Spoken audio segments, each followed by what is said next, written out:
नमस्कार. तर आज मी थोडा वेगळा व्हिडिओ बनवत आहे. हा व्हिडिओ बनवण्याचा उद्देश एक की तुम्हाला NCISMच्या सिलेबस कॉपीनुसार सर्व माहिती मिळावी.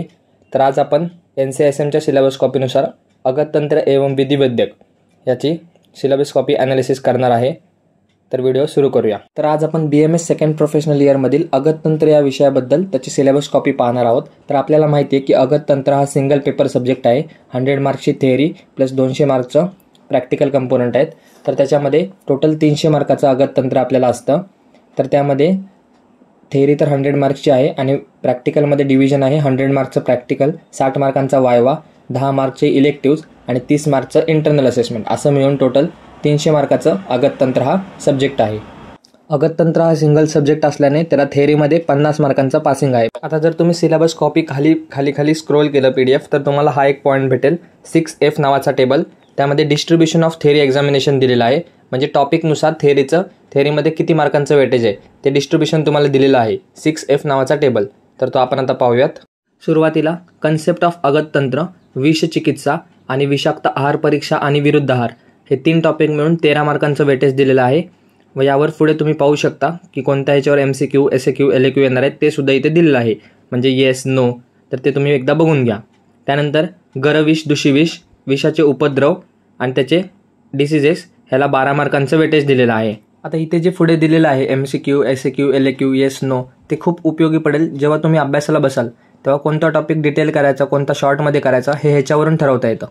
त्यानंतर एन्व्हायरमेंटल टॉक्सिकोलॉजी, डर्मॅटॉलॉजिकल मॅनिफेस्टेशन ऑफ विष, थेरापेटिक युटिलिटी ऑफ अगध योगाज हे 3 टॉपिक मिळून 11 मार्कांचं वेटेज आहे. त्यानंतर स्थावर विष म्हणजे पॉयझन ऑफ प्लांट ओरिजिन, स्थावर विष पॉयझन ऑफ मेटॅलिक ओरिजिन आणि जांगम विष हे 3 टॉपिक्स मिळून 17 मार्कांचं वेटेज दिलेलं आहे. नेक्स्ट आहे कृत्रिम विष, सबस्टन्स ऑफ ॲब्यूज आणि अगततंत्र पर्स्पेक्टिव्ह ऑन कॅन्सर, ह्याला एकत्रितपणे 12 मार्कांचं वेटेज दिलेलं आहे. पुढे तुम्ही तिथे MCQ, SAQ, LAQ पाहू शकता. त्यानंतर forensic medicine and medical jurisprudence, वैद्य सदवृत्त, duties and responsibilities of medical practitioner, legal procedures आणि पर्सनल आयडेंटिटी हे 4 टॉपिक मिळून एकत्रित 10 मार्कांचं वेटेज दिलेलं आहे. नेक्स्ट टॉपिक आहे थॅनॅटॉलॉजी, ॲस्फॅक्शियल डेथ आणि इंजुरी, याला एकत्रित 12 मार्कांचं वेटेज दिलेलं आहे. हे तर झालं नुसतं टॉपिकचं वेटेज. पुढे तुम्हाला मी एक असा पॉईंट सांगणार आहे ज्याच्याने तुम्हाला पेपर कसा येणार आहे तेच तुम्हाला समजून जाईल. त्यासाठी व्हिडिओ शेवटपर्यंत पहा. नेक्स्ट आहे प्रेग्नन्सी, डिलिव्हरी अँड ॲबॉर्शन आणि सेक्शुअल ऑफेन्स मिळून 6 मार्क. त्यानंतर forensic psychiatry, forensic science laboratory आणि laws act, rules and regulation याला एकत्रितपणे 7 मार्कांचं वेटेज आहे. अशा प्रकारे आपल्या 100 मार्कांचं वेटेज डिस्ट्रीब्यूट केलेलं आहे. तर एकदा तुम्ही पाहून घ्या. तर जर तुम्हाला सिलेबस कॉपीनुसार अभ्यास करण्याची सवय असेल किंवा नोट्स काढण्याची सवय असेल तर तुम्हाला माहितीच असेल की प्रत्येक विषयाच्या सिलेबस कॉपीच्या खाली शेवटीला एक हे दिलेलं आहे, ब्लू प्रिंट दिलेली आहे पेपरची, की पेपर कसा असेल, कोणता प्रश्न कोणत्या टॉपिकवर असेल हे सुद्धा दिलेलं आहे. तर ते आपण पाहूयात. तर सुरुवातीला MCQs, multiple choice questions, 20 questions असतात.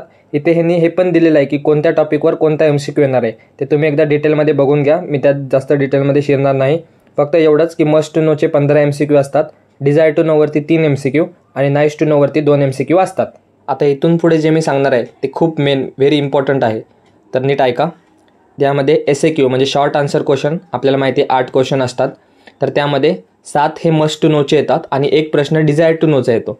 आणि नाईस टू नोवर कोणताच SAQ किंवा LAQ नसतो. त्यामुळे सिलेबस कॉपीनुसार अभ्यास करताना हे पॉईंट्स लक्षात ठेवा.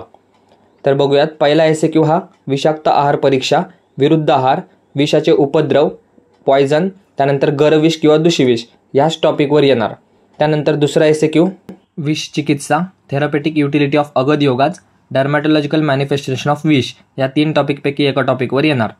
त्यानंतर तिसरा कृत्रिम विष किंवा स्थावर विष, पॉयझन्स ऑफ प्लांट ओरिजिन किंवा एन्व्हायरमेंटल टॉक्सिकोलॉजी किंवा स्थावर विष, पॉयझन्स ऑफ मेटॅलिक ओरिजिन.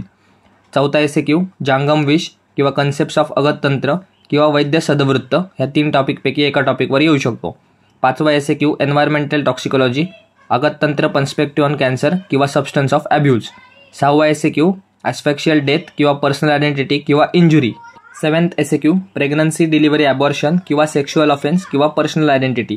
आणि last SAQ forensic psychiatry, forensic science laboratory, laws, acts, rules and regulations. तर हे सर्व डिझायर टू नोचे पॉईंट आहेत. तर असं फिक्स समजू शकता तुम्ही की 8वा SAQ हा डिझायर टू नोवर येऊ शकतो. चान्सेस हेच जास्त आहेत. तर हे पाहिले आपण आता 8 SAQ. तर यानुसार जर तुम्ही अभ्यास केला तर तुम्हाला अभ्यास करतानाच समजून जाईल की कोणत्या पॉईंटवर काय येणार आहे. तर सिलेबस कॉपी महत्त्वाची आहे, ती तुम्ही एकदा सर्व PDF डाउनलोड करून घ्या. आता नेक्स्ट लॉंग आन्सर क्वेश्चन्स. आपल्याला माहिती आहे 4 LAQ असतात, त्यामध्ये सगळे क्वेश्चन हे मस्ट टू नोचे असतात. यामध्ये डिझायर टू नो व नाईस टू नोवर प्रश्न विचारला जात नाही. तर पाहूयात पहिला LAQ. विष चिकित्सा किंवा कन्सेप्ट ऑफ अगततंत्र या 2 टॉपिकपैकी एका टॉपिकवर येऊ शकतो. दुसरा LAQ हा जांगम विष किंवा गरविष आणि दुषिविष. त्यानंतर तिसरा कृत्रिम विष किंवा स्थावर विष म्हणजेच पॉयझन ऑफ प्लांट ओरिजिन किंवा पॉयझन ऑफ मेटॅलिक ओरिजिन, नाहीतर सबस्टन्स ऑफ ॲब्यूज. त्यानंतर शेवटचा LAQ थॅनेटॉलॉजी, ॲस्पेक्शियल डेथ, पर्सनल आयडेंटिटी किंवा इंजुरी यापैकी एका टॉपिकवर येऊ शकतो.